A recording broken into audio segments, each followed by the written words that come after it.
আমার সকল প্রিয় ভাই বোনদের অনেক অনেক ধন্যবাদ, দোয়া ও ভালোবাসা। যারা আমার ভিডিওটা দেখে লাইক কমেন্ট করেন, অন্তর থেকে দোয়া ও ভালোবাসা থাকো। হ্যাঁ এভরিওয়ান, আসসালামু আলাইকুম। সবাই কেমন আছেন? আলহামদুলিল্লাহ, আপনাদের বোন ভালো আছে।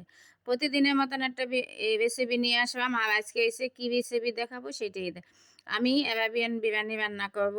3 পিস বুকের মাংস নিচ্ছি, আর বুকের মাংসগুলো অনেক বড়ই ছিল। যাই হোক, এটা কিভাবে রান্না করি, মাংসটা কাটতে সুন্দর করে ধুয়ে নিচ্ছি। এখন একটু হলুদ হালকা লবণ দিয়ে সিদ্ধ করে নেব। সিদ্ধ করার পরে মাংসটা আবার ভাইজে নেব, রোস্টের মতন একদম সুন্দর করে ভাইজে নেবে। আর এটা কিন্তু এইভাবে রান্না করতে হয়। আমি 3 রকমের বিরিয়ানি রান্না করি, তিনোটা আলহামদুলিল্লাহ অনেক মজা হয়, সবাই আমার প্রিয় মানুষগুলো বলে। আর যাই হোক, এখানে আলুও সিদ্ধ করে নিচ্ছি। আলুটা একটু বেশি সিদ্ধ হয়ে গেছিলো, গ্যাস ছিল না দেখে। আলুটাও ভাইজে নিচ্ছি। আলুটা আমি এইভাবেই কাইটা দিই এই বিরিয়ানিটায়। আর এটার মধ্যে কিন্তু বুটের ডালও দেয়, কিন্তু আমি বুটের ডালটা দিই নাই, শুধু আলু দিছি। যাই হোক, শর্টকাটে রান্না করলে এভাবেই হয়। রেসিপিটা আপনারা পুরা যদি ভালো লাগে অবশ্যই একবার রান্না করে খাইবেন, পুরা ফলো করবেন। মুরগিটা সিদ্ধ করে নিলাম লেবু আর হলুদ দিয়ে। এখন আমি ভাইজা নিচ্ছি রোস্টের মতন করে। এখন নামাই থেকে পেঁয়াজ দিয়ে দেবো, আর পেঁয়াজটা একটু হালকা হয়ে যাবে। কী কী মশলা দিতেছি সেটাই আপনারা দেখেন।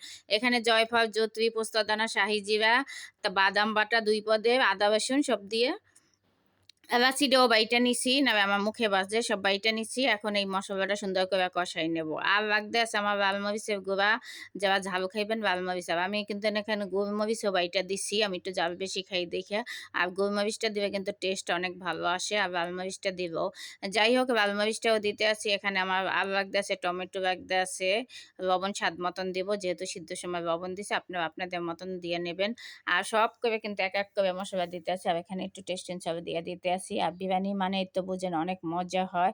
আর যত মজা করে রান্না করতে পারবেন, যত মশলা দেবেন। এখানে চিনি দিয়ে দিতে আসি। আর এই ইতে চিনি দিতেই হয়, চিনি না দিলে খুব ভালো লাগে না।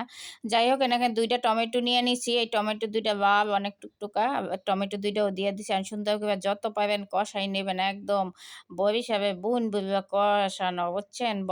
আমি সবসময় বলি আমাদের বরিশালের রান্না বান্না অনেক মজা, আর আমি বরিশালের রেস্টুরেন্টে রান্না করি। আর এটা কিন্তু বরিশালের রেস্টুরেন্ট না, এটা যাই হোক বিরিয়ানি রান্না করতেছি, মজা করলাম। আর এই দেখেন টক দইটা দিয়ে দিতে আসি। টক দই তো অবশ্যই দিতে হবে, টক দই না দেবে। আর যদি পারেন দুধও দিয়ে দিবেন একটু পোলাওর সাথে, তাহলে বেশি মজা হয়। যাই হোক, আমি এইভাবেই রান্না করতেছি। এখন মশলাটা সুন্দর মতন বেশি করে কষাই নেব।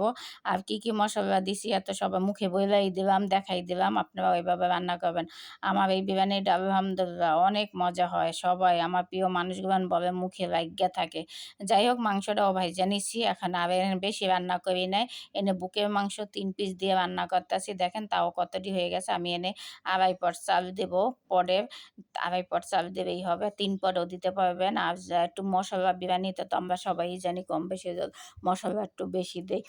আর যারা মশলা খাইতে চান না তারা তো মানে অল্প মশলা দিয়ে খাইবেন। আমি বেশি মশলা পছন্দ করি, তাই আমি বেশি মশলা দিয়ে এই বিরিয়ানি রান্না করি, নাহলে আমার ভালো লাগে না। আমার এই বিরিয়ানিটা এত পরিমাণে মজা। এখানে কেওড়া গোলাপ জলের পানিটাও দিয়ে দিতে আসি, সাথে হয়ে আসবে এই যে কিশমিশও দিয়ে দিতে আসি, হয়ে আসবে।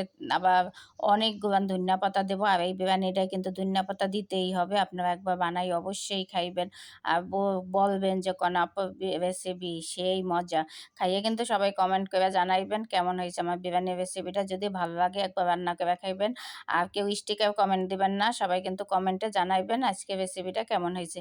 আর আমি প্রায় প্রায় বিরিয়ানি রান্নার রেসিপি দেই। আমি 3 রকমের এই মুরগি দিয়ে রান্না করি। আমি তো সবসময় বলি এটা তেহারি রান্না করি, সেটাও আমার প্রিয় মানুষগুলো অনেক পছন্দ করে। যাই হোক, প্রিয় মানুষ বলতে আমার ফ্যামিলির মানুষ, আমার আত্মীয় স্বজন, তারা অনেক পছন্দ করে। যাই হোক, আর কেমন হয়েছে আজকে রেসিপিটা। এখন পোলাওটা রান্না করে নেবো আলাদা, আর রান্না করে তোল দিয়ে দিছি, আর সাথে শাহি জিরা দিতে আছে, আর কিচ্ছু দেবো না। আর তোলটা কিন্তু আমি একদম কম দিছি, যেহেতু মাংসের মধ্যে প্রচুর তোল আছে। এই যে এখন হালকা করে একটু ভাজা নেবো। আর আমি কিন্তু চালটাও বেশি ভাজি না, এই জন্য। আর পানি এটা 2 মগ 2.5 মগ দিয়ে দিছি। আর এখানে দুধ দিয়ে দিতেছি, লিকুইড দুধ। যাই হোক, এইভাবে আমি রান্না করি বিরিয়ানি। আপনাদের কাছে যদি ভালো লাগে, আর বাইরে রোদ্রের জন্য কিন্তু দেখা যাচ্ছে না। আর এটা কিন্তু শুক্রবারের ভিডিও ছিল, রান্না করছি দুপুরে। আর দেখেন কালারটা কত সুন্দর হয়েছে মুরগির, দেখেই তো অসম লাগতেছে না বলেন? খাইতে মন চাইতেছে না? যা যা খাইতে মন চাইবে কিন্তু কমেন্ট করবেন, অবশ্যই আপনার ঘরে পৌঁছে দেবো। আর যাই হোক, এই যে ধনিয়া পাতাও দিয়ে দিছি, আর এই বেশি করে। যাই হোক, আমার জন্য দোয়া করবেন, আর আপনাদের জন্য আমার দোয়া থাকবে। আমার ভিডিওগুলো দেখে মনোযোগ সহকারে পুরা ভিডিওটা দেখে লাইক, কমেন্ট করবেন আর একটু শেয়ার করে দিবেন।